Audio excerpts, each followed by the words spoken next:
Next on our program, we have more good news for you, and we want to honor two public officials who have dedicated their lives to public service in a wide variety of ways.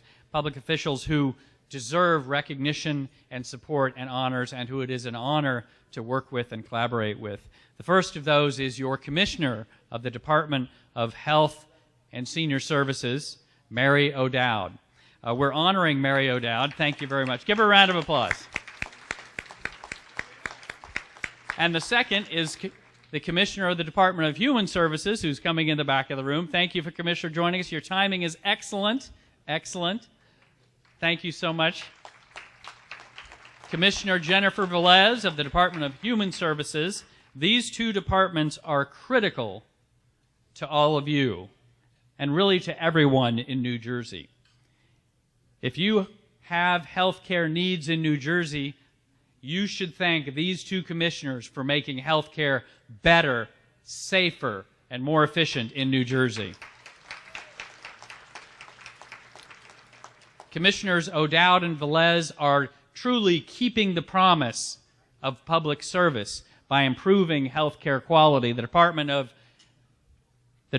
Health under Commissioner O'Dowd has really been at the cutting edge of public reporting of a wide variety of healthcare quality measures that help hold hospitals and other healthcare providers accountable and help increase collaborations between healthcare providers to ensure that we have fewer medical errors in our hospitals and healthcare system, that we have fewer healthcare-associated infections that can be deadly and disastrous for your health, and that also will reduce the costs of healthcare, which we all know is a tremendous problem. The state of New Jersey, under the leadership of these two commissioners, has taken tremendous strides not only to improve healthcare quality, but also to improve long-term care services.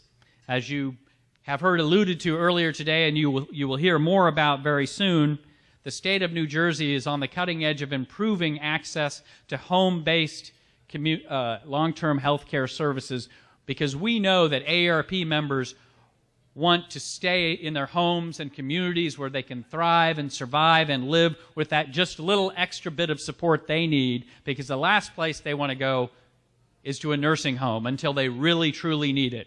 You can thank Commissioners O'Dowd and Valez for improving long-term care supportive services and quality of nursing home care in New Jersey. We, of course, have a long way to go on a wide variety of issues, but these two commissioners, and under the leadership of Governor Chris Christie, have proposed a reorganization plan between the two departments that AARP believes and AARP supports, because it will improve the provision of home-based long-term care services that our members and others need, and improve the quality of nursing home care in New Jersey, improve the efficiency and effectiveness of the Medicaid system in New Jersey that so many AARP members and others in this state depend on. You can thank the commissioners of the Department of Health and Senior Services, Mary O'Dowd, and the Commissioner of the Department of Human Services, Jennifer Valez, because they are truly public servants deserving of your recognition. There is much more to say about what they have accomplished. You've heard SNAP referred to. The Supplemental Nutritional Assistance Program is a very, very important program for preventing poverty in the state, for making sure that no one has to go hungry in the great state of New Jersey. And as a result of their work and their collaboration between their departments and the leadership of Governor Chris Christie and the rest of his administration, they are improving SNAP enrollment. In fact, over 30,000 new very low-income folks have been enrolled into the SNAP program, so we know that they will not have to worry about having food on the table. So again, I want to ask the commissioners to join me on the stage, and I want to ask everyone in the room to clap your hands and give them a warm welcome and thank them for their public service.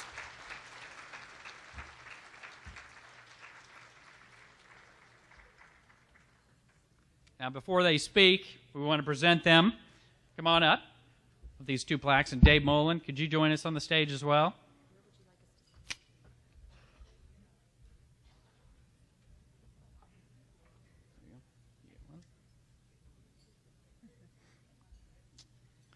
You know, you always got to do the ceremonial photo op.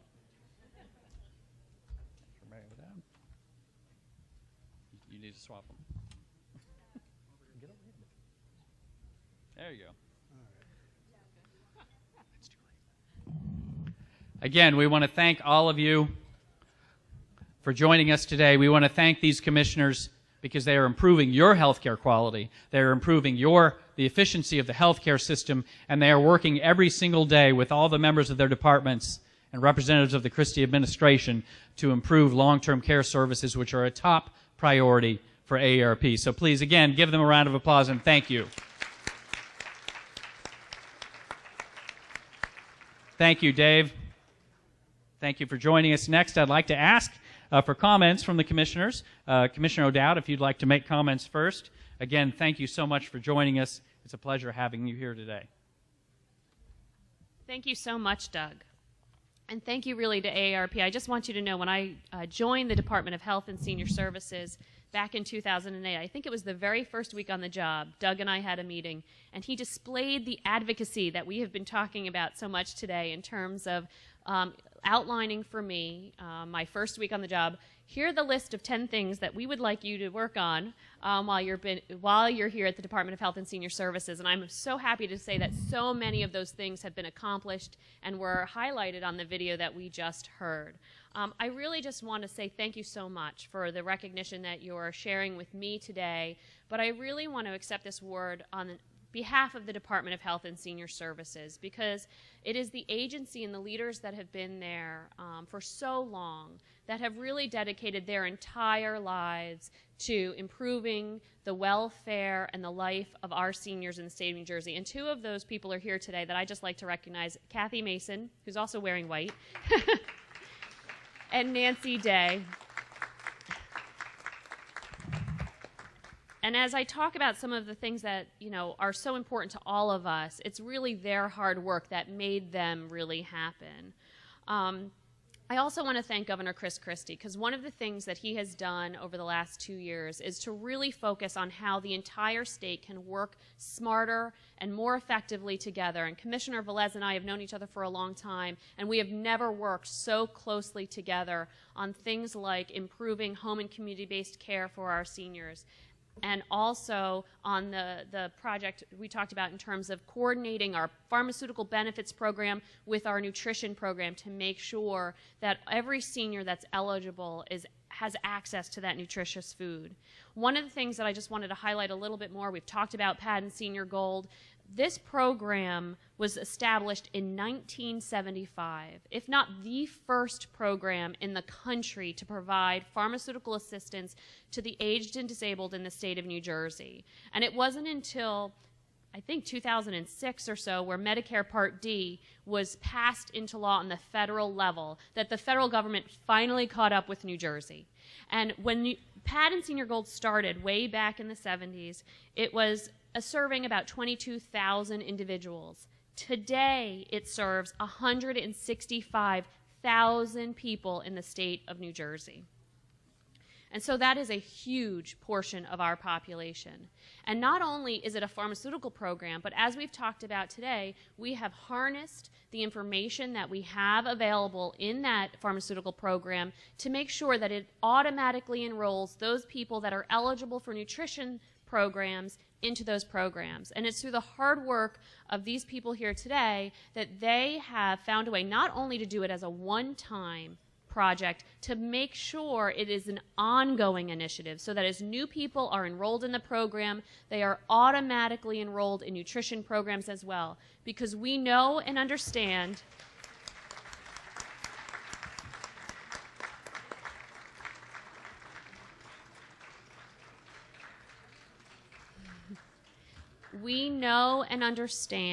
that a healthy meal is the start of a healthy day for every person in the state. Another topic that was raised was the access to home and community-based services. We know, not just because AARP speaks so clearly on the topic, but we know that our seniors prefer independence, dignity, and choice, and to make the decision for themselves how to age and where to age. And we want to make sure that they have every option available to them. And so our signature program has been the Global Options Program. This initiative started in 2007 with $30 million. This program was focused on ensuring that the full array of home and community-based services were available to seniors so that they could pick and choose the options that best met their needs so that they could age healthy in their home as long as possible. Now, in this proposed budget, Governor Christie is proposing $281 million for that same program. Since 2007 until today, that has grown more than $250 million.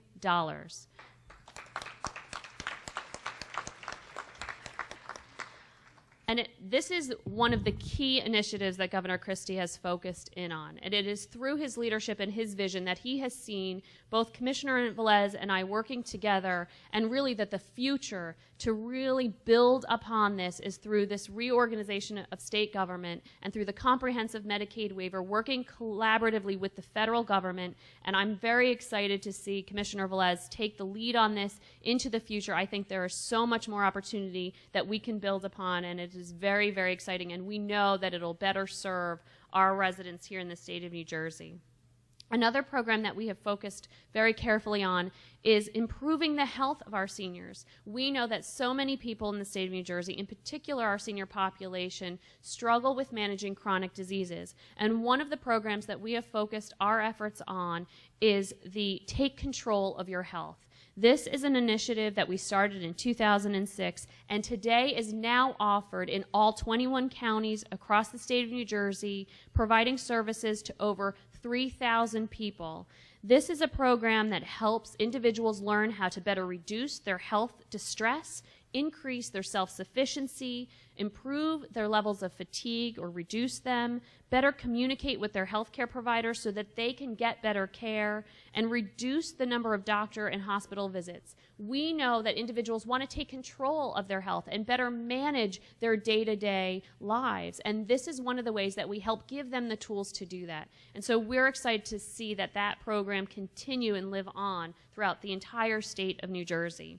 And finally, one of the programs that Doug did bring up to me on that first day, that first week on the job, was how can we better improve the tools that we have, the report cards that seniors and every citizen in New Jersey looks at when they're trying to choose a healthcare provider. And we have a number of report cards on our hospitals, as well as some physicians at the Department of Health and Senior Services. But back in March, very much due to the strong advocacy and leadership of AARP, for the first time we included on those report cards healthcare-associated infections. And so many people know that often when you go to a hospital, you have a surgery and that's your focus. The concern has been sometimes that's the easy part.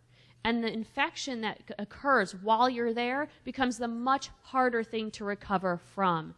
I see many heads nodding across the room, and that is because so many people have experienced this. So because of the advocacy of AARP, we have finally been able to include that indicator on those report cards, and we know that that is so important to improving the health and safety of our people who are in these hospitals every day. So aside from the hospital report card and that new and enhanced quality initiative on healthcare-associated infections, we also have a patient safety report that is out there, a cardiac surgery report where you can even see the doctor, how well they are doing. These are the tools that we know that you all want and need in order to empower yourselves to go into that physician office and have a serious conversation about the health care that you expect and the quality you deserve. And we are so happy to partner with you to move forward to improve these tools. And in fact, I think it was just this month, AARP, not only as an advocate, but also as a partner, stands alongside the department to try to test out these tools. And if any of the volunteers that participated in that are here today, I want to personally thank you for testing out these tools on our website, making sure that they're user-friendly and giving us the feedback we need to improve them so that you can use them more effectively in the future. So again, I just want to thank all of you for the recognition that you have shown to the Department of Health and Senior Services and the many hundreds of employees that have worked so hard throughout their careers to serve you and improve the product that we provide to you as a state. And really, I just want to say I look very forward to working with you in the future and working with Commissioner Valez as we really take on a whole new and exciting challenge with long-term care. Thank you so much. Ladies and gentlemen, give a warm welcome to Commissioner Jennifer Valez. Thank you. Yes, sure. Good afternoon, everyone. I'll be very, very brief. I wanted to say I may have met everybody here in the room just a little while ago because I participated with Commissioner O'Dowd in an AARP teletown hall. So many of you may have either listened or called in or participated in that room. And it was a very nice experience for me. It was really one of my first that I had done as Commissioner of the Department of Human Services, now with this reorganization for senior services coming back to the Department of Human Services. So I may have met you before. So it's nice to see or listen to many of you again. I really just want to echo much of what Commissioner O'Dowd has already said, and I won't linger long. But I think that any successful relationship requires leadership, collaboration, and advocacy, actually in the reverse order. Leadership first, always, and that really is coming down from the governor. And I think that this reorganization is reflective of that, and his presence here today is certainly reflective of his relationship with AARP.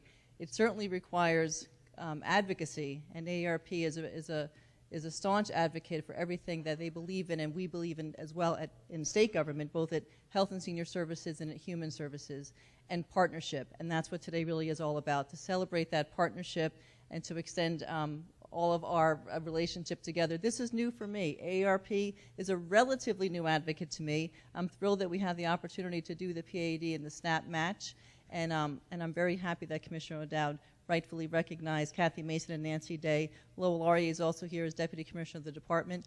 And then one other person who I think is missing in this group is Jeanette Page Hawkins. She was on the SNAP side of the house, and together we did that and enrolled so many more people into that benefit, which is so necessary.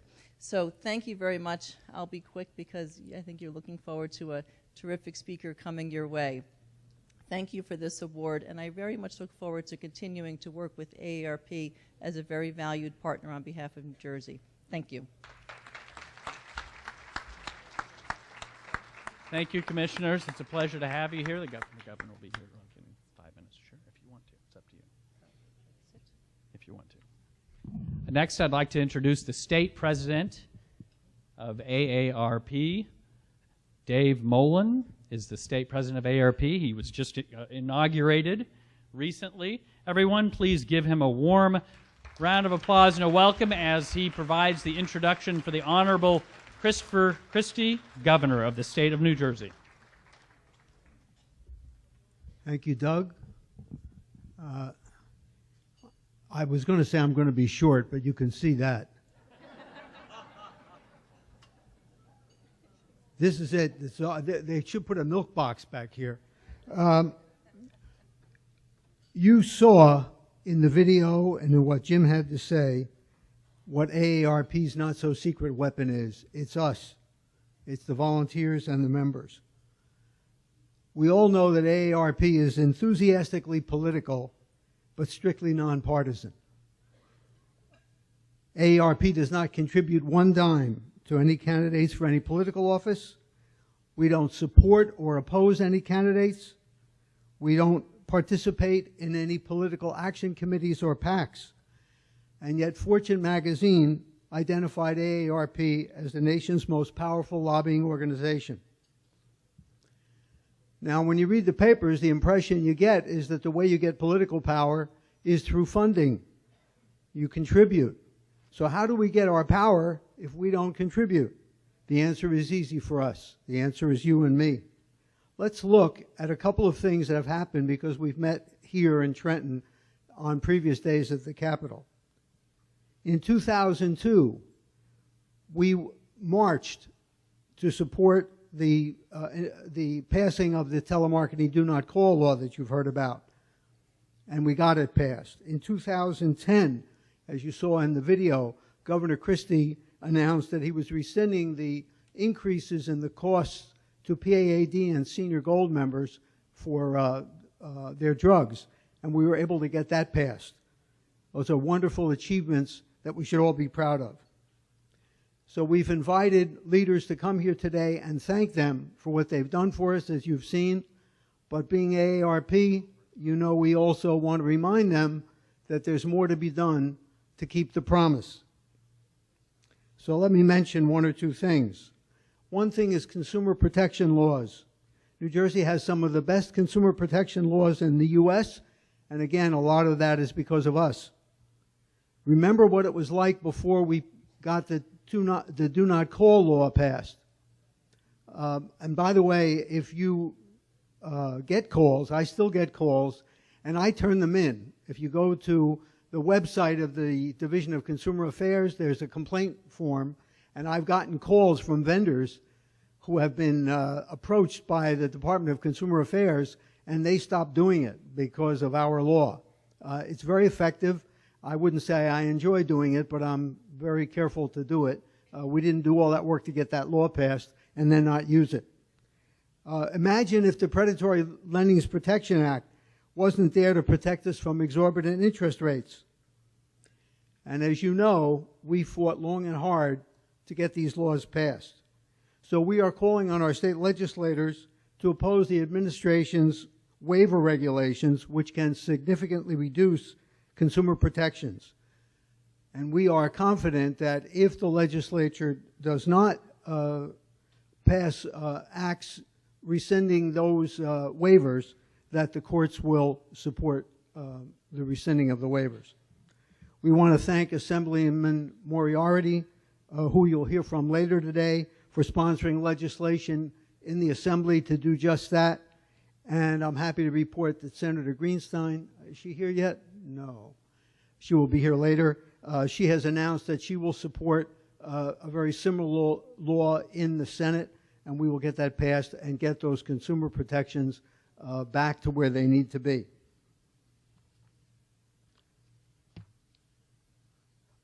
And I want to mention one other thing, and it's easy, right, to get your reaction. Affordable property taxes. For the politicians in the room, not that I want to teach you your job, but if you're looking for applause lines, there are two. One is affordable property taxes, and the other one is keeping seniors out of nursing homes.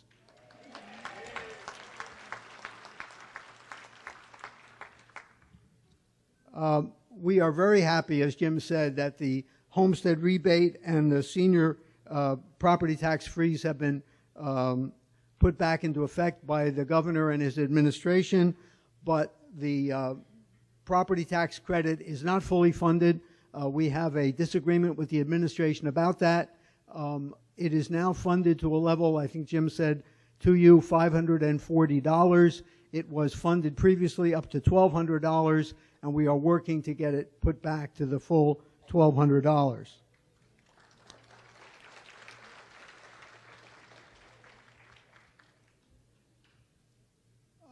You've heard a lot about SNAP, about Supplemental Nutrition Assistance Program already this morning. We want to thank our leaders again for implementing the additional 30,000 PAAD enrollees are now enrolled in SNAP. That is $4 million a month that people who need help so that they won't go hungry are receiving. And that is due to your efforts and our efforts and the efforts of our commissioners. And we want to thank them for keeping the promise. Now I'm going to stand up here and whistle. I spent a lot of my life in front of audiences, but I normally do not juggle. I do not tap dance. I can waltz a little. We are just waiting so that I can do an introduction. And I'm going to sing. Yeah, over here, Commissioner O'Dowd is encouraging me to sing. She has no idea. Some of you may know I play the drums, and the reason I play the drums is because when I play the drums, I don't have to sing.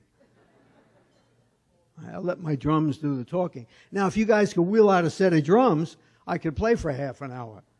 I couldn't bring them on the bus, though. I have a gong. You know that gong? That is an awful gong.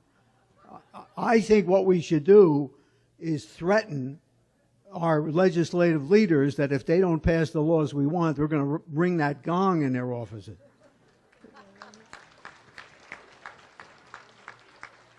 I just can't imagine what else we're going to do with this. Let me explain this to you. When we were going through the process of they were selecting a president, we had candidates, and I was preparing my material, and I thought one of the things I would think about is how many speeches have I given? And the number is the closest I could get in my life. I've given between 2,000 and 3,000 speeches, and I'm always telling people, okay, never mind about my speeches. No, what you have to do, I can't wait to get home tonight and tell my wife about this, because she's going to say, I know exactly what you did. What I did for the last 5 minutes is, and this is the best advice I can give to you who want to be speakers, I never get embarrassed. I'm too embarrassed by myself to get embarrassed by my speeches. We want to thank the governor for his leadership in enabling more seniors to remain at home rather than having to enter a nursing home by increasing the budget under the Independence, Dignity, and Choice in Long-Term Care Act by 43% in just 1 year. His leadership in reducing the copay for generic drugs in the PAAD and Senior Gold programs, making life a lot easier for seniors who need help in affording their drugs. His leadership in preventing telecom deregulation that would have caused 1 million New Jersey residents to lose the landline service they depend on, and his leadership in enabling more than 30,000 additional PAAD households to receive an average of $144 a month to help them defeat hunger. So on behalf of all the people who are being helped, please stand and join me in welcoming the governor of the state of New Jersey, our governor, Chris Christie.